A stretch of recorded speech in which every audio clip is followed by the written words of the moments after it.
இது வந்து விஜயகாந்தும் நானும் தனியா நல்ல இருக்குதான். ரொம்ப நல்ல மனிதன், நல்ல ஃப்ரெண்டு. நல்ல ஃப்ரெண்டு. நீங்க அவ்வளவு படங்கள் நடிச்சிருக்கீங்க. நீங்க வீட்டுக்குலாம் வந்திருக்காரா? இல்ல வீட்டுக்குலாம் வந்திருக்காரு. அதெல்லாம் வந்திருக்காரு, நானும் போயிருக்கேன். அதெல்லாம் தெரியும். பசங்க பிறந்த நாளைக்கு எல்லாம் வந்துருவாரு. வந்திருக்கேன். அவள் வருவாளன்னு நினைக்கிறேன். அஜித் வந்து எல்லாத்தையும் அப்பவே நல்ல அட்ஜஸ்ட்மெண்ட், எல்லாருடையும் நல்லா பழகுவார். இது வந்து அப்பா இன்னைக்கு பொண்ணு பார்க்க போறதா இருந்தாலும் இந்த ஒரு காமெடி சீன் தான் கண்டிப்பா ஞாபகத்துக்கு வரும். ஆமா, இது பழைய படம். ஒரு படம் ராமராஜன் டைரக்ஷன், மண்ணுக்கேத்த பொண்ணு. சரி, உங்களுக்கு ஏகப்பட்ட. அதுக்கப்புறம் தான் நடிகர் நான். ஒரு மறக்க முடியாத ஒரு நிகழ்வு ஏதாவது ஒண்ணு ஞாபகப்படுத்தணும்னா என்ன சொல்வீங்க சார்? கவுண்டரோட நிறைய இருக்கு. அது வெள்ளி மாலாது. இதா லேடிஸ் என்னம்மா லேடிஸ் கெட்டப்ல சார் எப்படி இருக்காரு? அம்மா கிட்ட கேக்குறேன். நல்லா இருக்காரா? கியூட்டா இருக்காரா? எப்படி இருக்காரு? தாத்தா கெட்டப்ல எப்படி இருக்காரு? கொஞ்சம் காமெடியா இருக்காரு. கொஞ்சம் அழகா இருக்காரு. சரி, இப்ப இந்த வீடு உங்களுக்கு எவ்வளவு மனசுல இருக்கு? 87னா கிட்டத்தட்ட ஒரு 30 வருஷத்துக்கு மேல இந்த வீடு தான் உங்களுக்கு எப்பவுமே. இந்த வீடா? இது வந்து எங்க கனவு இல்லம். 86ல நாங்க ஒரு பழைய வீடு வாங்கி 87ல கிரகப்பிரவேசம் பண்ணோம். ஏன்னா அவரு 87ல பிறந்தார். சின்னவர் பெரியவர் 85, சின்னவர் 87ல பிறந்தாரு. அவர் பிறந்து 18 நாள் குழந்தையில இங்க வந்தோம், பால் காய்ச்சி இங்க வந்தோம்.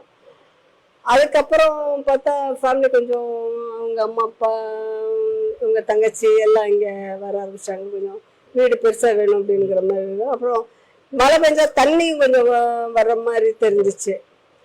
ஏன்னா வீட்டுக்குள்ள வரல, பார்க்கிங்ல தான் வந்துச்சு. அப்பவே அதை இடிச்சிட்டு தான் நாங்க 92ல இந்த வீடு கட்டணும். ரொம்ப ராசியான ஒரு வீடு. ரொம்ப ராசி. சூப்பர். உங்களுக்கு பிடிச்ச இடம் அப்படின்னா எந்த இடம் உங்களுக்கு ரொம்ப பிடிச்ச இடம்? இந்த இடத்த நாங்க ரொம்ப பெர்ஃபெக்ட்டா இப்படி வேணும்னு ரொம்ப ஆசைப்பட்டோம் அப்படின்ற. எனக்கு வந்து இந்த ஹால், அப்பவே ஹால் பெருசா இருக்கணும் அப்படிங்கிற மாதிரி நான் அந்த காலத்துல ஹால்ல படிக்கட்டு வச்சா அதுதான் ஒரு பெரிய வீடு. ஒர்க்லாம் பண்ணிருக்காங்க ஃபுல்லாவே. ஹால் நல்லா பெருசா இருக்கணும் அப்படின்னு. என்னன்னா வருஷம் இவங்க ஐயப்பன் கோயிலுக்கு மாலை போடுவாங்க, பூஜை வச்சா. அப்ப அந்த வீட்டுல சின்ன ஒரு ஹால் தான் இருக்கும், அது பத்தாது எங்களுக்கு. அதனால நான் வீடு கட்டும் பொழுது எனக்கு ஹால் பெருசா இருக்கணும் அப்படிங்கிற மாதிரி சொல்லியிருந்தேன். அதனால அப்ப இந்த மாதிரி பெரிய ஹாலா பண்ணோம் நாங்க. ஏன்னா இப்போ சார் மேல எவ்வளவு மதிப்பு வச்சிருந்தா உங்க பசங்களோட கல்யாணத்துக்கு முதல்வர் வராங்க. அந்த டைம்ல இவங்க ரொம்ப நெருக்கம். ஜெயலலிதா அம்மா மேல சாருக்கும் பையனும் அவங்களுக்கும் ரொம்ப பிடிச்ச நடிகர்.